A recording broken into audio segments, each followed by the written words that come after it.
It's your girl, Sylvia Gava. Let me start by saying a very big thank you to everyone who has liked, shared, and subscribed to my YouTube channel. Bigger thank you to everyone who thinks I'm doing a good job. Thank you very much to everybody who takes their time to watch my video to the end. Thank you very much. And those who stop at the middle. Thank you, but not big thank you. Please try to watch to the end. Trust me, it's a whole lot of fun, especially because I give hot gist, you know. Anyway, today we're going to be talking about pride and relationship. What pride does to relationship. Now, we're looking at pride from the bad side, like how it affects relationship negatively. Anyway, I've been wanting to do this for a very long time, but so many things kept on interrupting us. Don't worry, we're finally doing it today. We're finally doing it today. So what is pride? Pride is a deep feeling. It has to do with a satisfaction. It has to do with life on a good side of one. I have to do it like I've accomplished something. I'm like, wow, I'm so proud of myself. You know, stuff like that. So, but what is the meaning of pride in a bad way? It means making yourself too loud, putting people under pressure, under discomfort, putting them under suffering, so that they can just notice your existence. You know, some people are like that. And I keep wondering why. No, seriously, why? You know, because I've been made the local government, whatever, the president of A and B and C, and I feel they don't recognize my position. So I have to put them through a little suffering so that they can say, oh, who is doing this? Oh, that's Sylvia Gabriel. You know, stuff like that. That is pride. When I feel I cannot be accountable to anybody, that is pride. When I feel like everybody else has to below me, that is pride. When I feel like I'm bigger than everybody else, that is pride. When I feel like I cannot say sorry, I cannot say I made a mistake, I cannot say let us continue, I cannot say it's true, it's my fault, I'm sorry, can we continue with this relationship, that is pride. When I feel like every good thing should be done for me rather than me doing for other people, that is pride. When I feel like I'm the one that deserves everything else in this world, every good thing in this world, that is pride. And do you know what? So many people drag these bad habits to their marriage and to their relationship life. I'm doing this episode is that when we're done with it, we're going to go and get the very sharp scissors and slice the pride. We'll reduce it until it's no longer there. Like, seriously, it's possible. Very, very possible. Seriously, I've seen very beautiful relationships turn into pieces because of pride. I've seen so many people walk out of their destiny helpers because of pride. I've seen so many people lose out on God's gift for them because of pride. Seriously, and we're not just talking about marriage here. I've seen so many people walk out on their destiny friends because of pride. Seriously, it's destroyed a whole lot of things. Once you start feeling like the Lord and King of Kings of the relationship or of the marriage or whatever, it is pride. I understand that sometimes you may be the breadwinner, you may be everything, but still, once you start taking the glory, that is pride. And you know one funny thing? Human beings are very unique, very special kind of people. You cannot oppress them for a long time. You cannot keep them under you for a long time. What I mean is this. Now, some people have a longer period. They might stay for a longer period, while others stay for a shorter period. For instance, you may be treating me badly, and I decide to stay for like a year, 2, 5 years, I'm still coping up, 12 years, I'm still coping up. But trust me, whether they cope for forever, they don't cook forever. Whether they cook for 100 years, one day they will still work out of you. That's the problem. Now, never feel like somebody's entire life is dependent on you. Like, yeah, you know, when people say you're all that I have, and I'm just like, wow. So you mean I'm Jesus or I'm God? It's okay, no problem. Sometimes you just say that to appreciate you. The truth is, whether you're there or not, they will still survive. We better start sinking that thing inside our heads, because you know these are the things that causes pride. By the time you feel because you give somebody money, because you take care of the person's need, because you solving 1 or 2 problems for the person, you feel like, okay, I can do to you whatever I want to do to you, you will never leave. That is always what brings about pride. You must give the person her respect or his respect.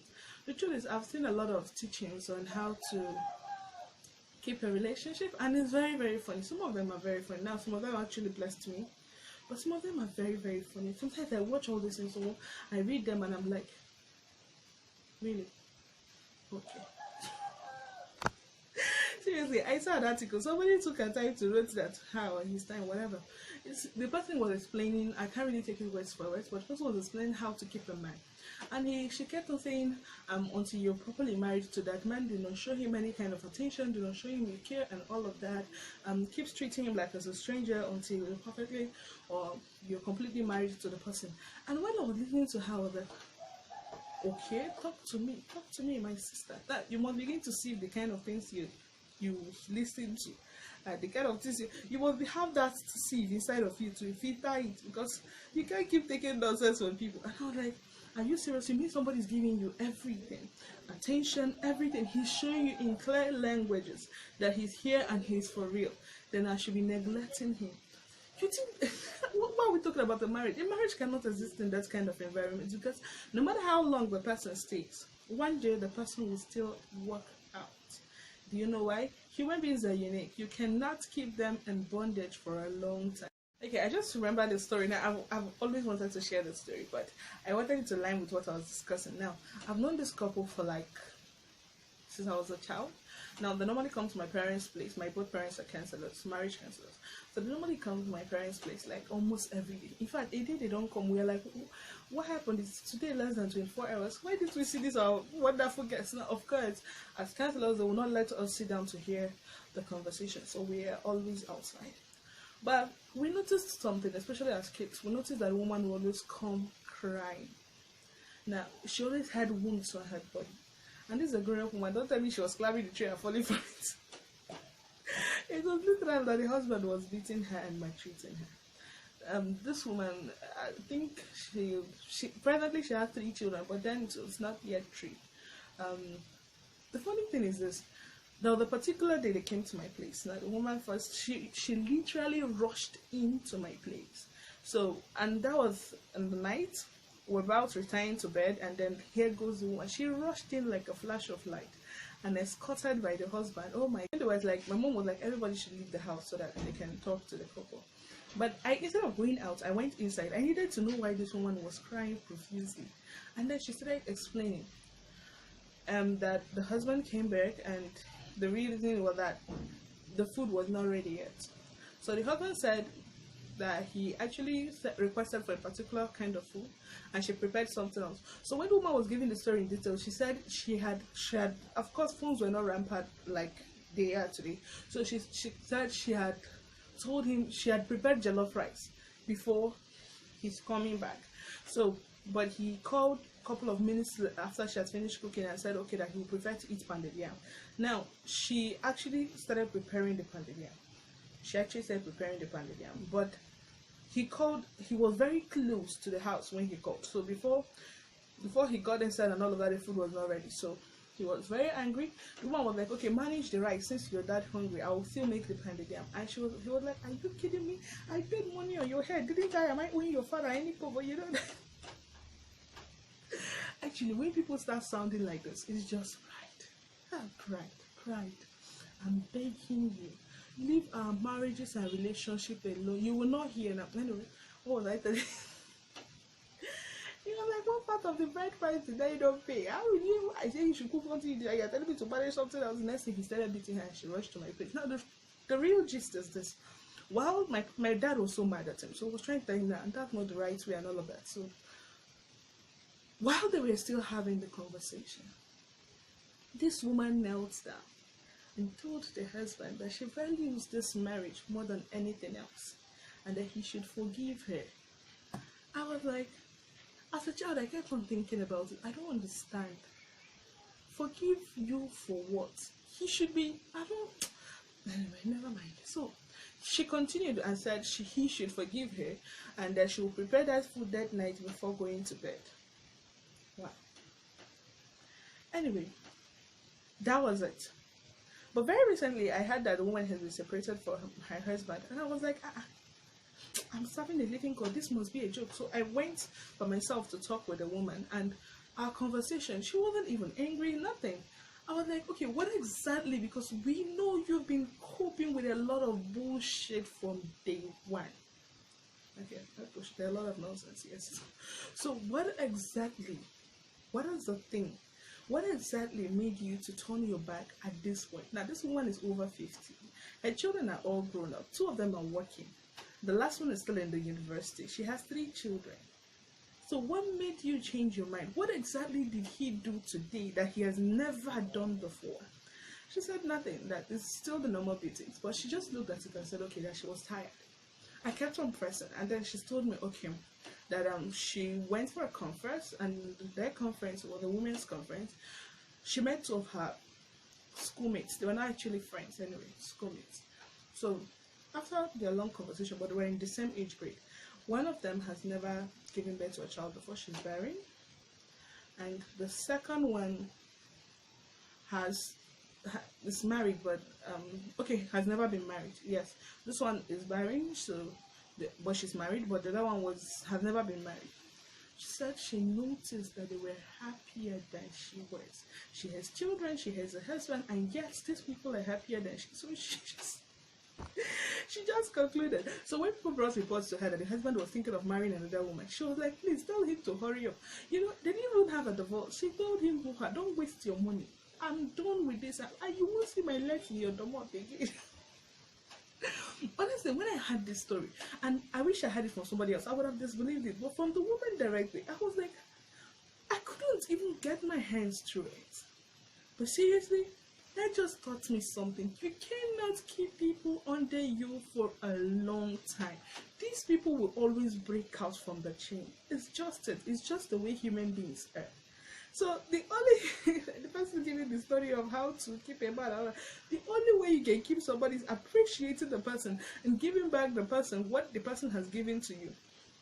For instance, you honor me, I honor you back. You give me gifts, I give you gifts back, and all of that. Now I'm not saying it's kind of a trade by barter thing. I can actually be the first to do it, whatever. But treat this person with kindness, respect, and regard, and the person will stay forever. But telling me that you can put the person inside your purse. One more story before we say something else.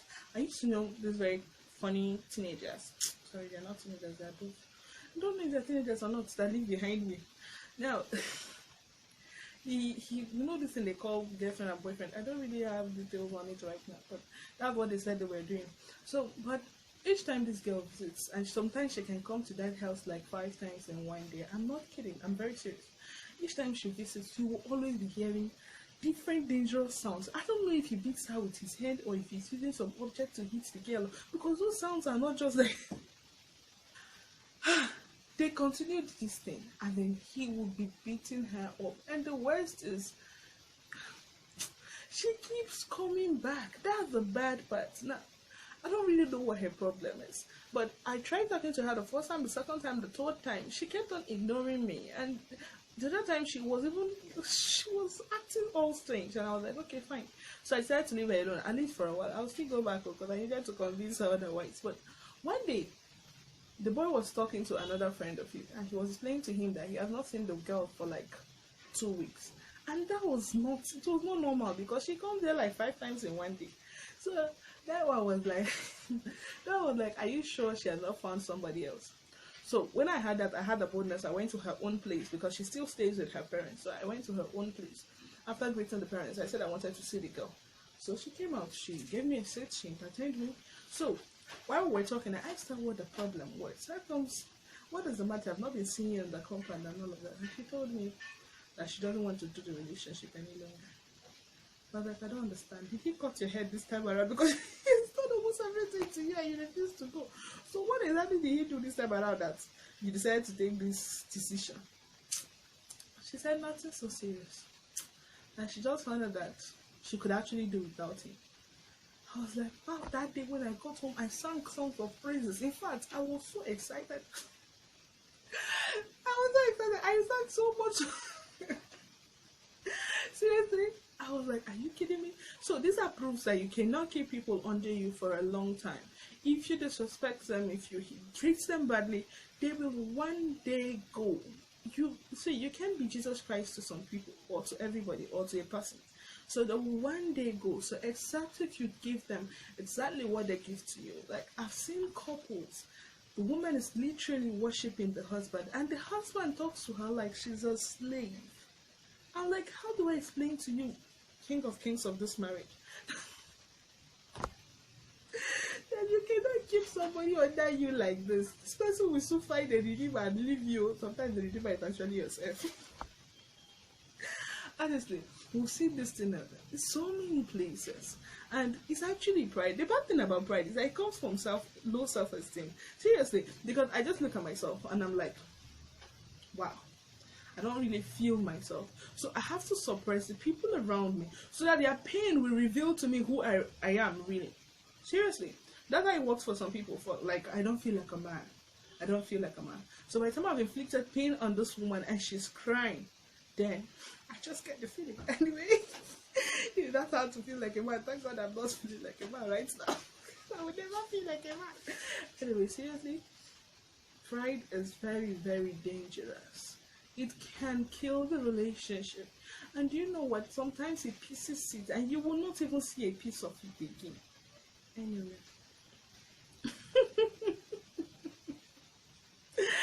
Alright, so how to deal with pride. How to deal with pride.